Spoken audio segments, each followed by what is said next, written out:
Davy Jones' locker begins with teams of 2 men and 2 women, each rowing 1,000 meters. Each athlete must contribute to the workload. The time off the rower won't only act as the tiebreaker for this workout, but may be used in reference later on in the season to determine advancement to the championship in case of a tie. Once the row is complete, the remainder of the 10 minutes will be used to find the team's collective max pull-up. Here are the standards for the pull-up. The movement begins with the athlete hanging from the bar, weight belt on, and arms fully locked out. It ends when the chin is clearly above the bar. Once the weight has been successfully moved, the other same-gendered teammate must attempt that weight in order for the team to move up. An attempt is defined as 2-second hang from the bar. The score for the workout is the combined total of each athlete's heaviest successful lift.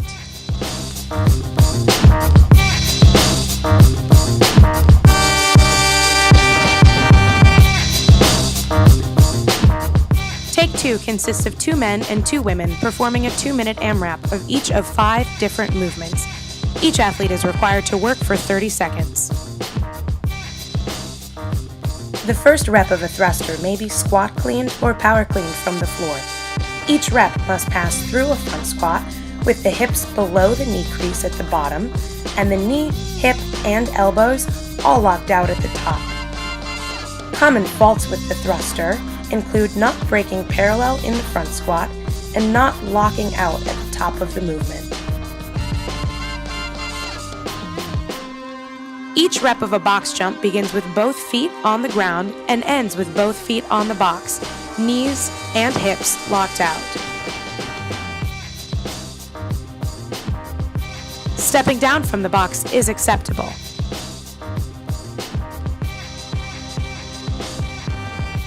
Common faults include not locking out your knees and hips at the top of the box and not showing control at the top of the box. Step-ups will not be allowed.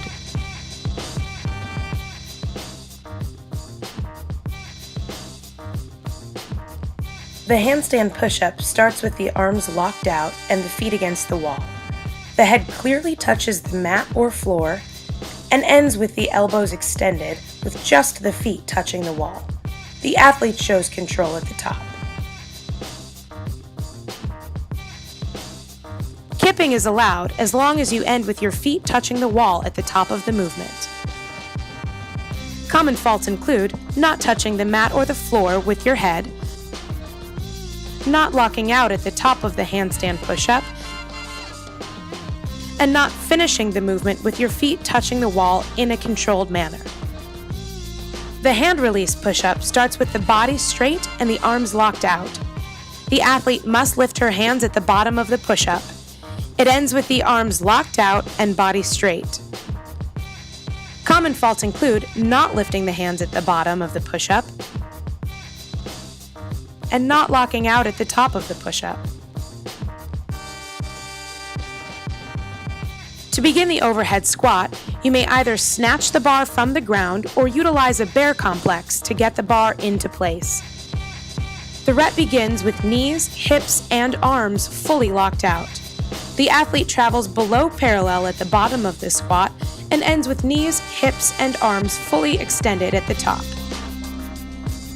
Common faults include not dropping below parallel at the bottom of the squat and not locking out properly at the top of the squat. Your score is the total number of reps the team accomplishes in 10 minutes.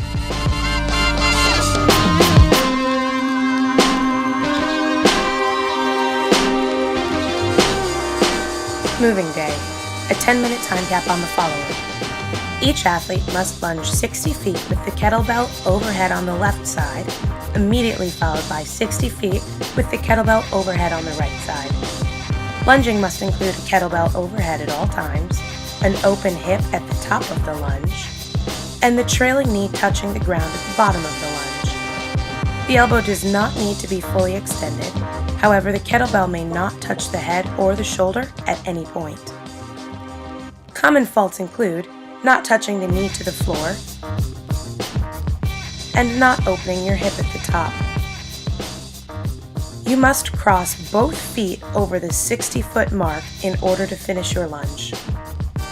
The lunging athlete may put the kettlebell down to rest, but may not advance while the kettlebell is on the ground.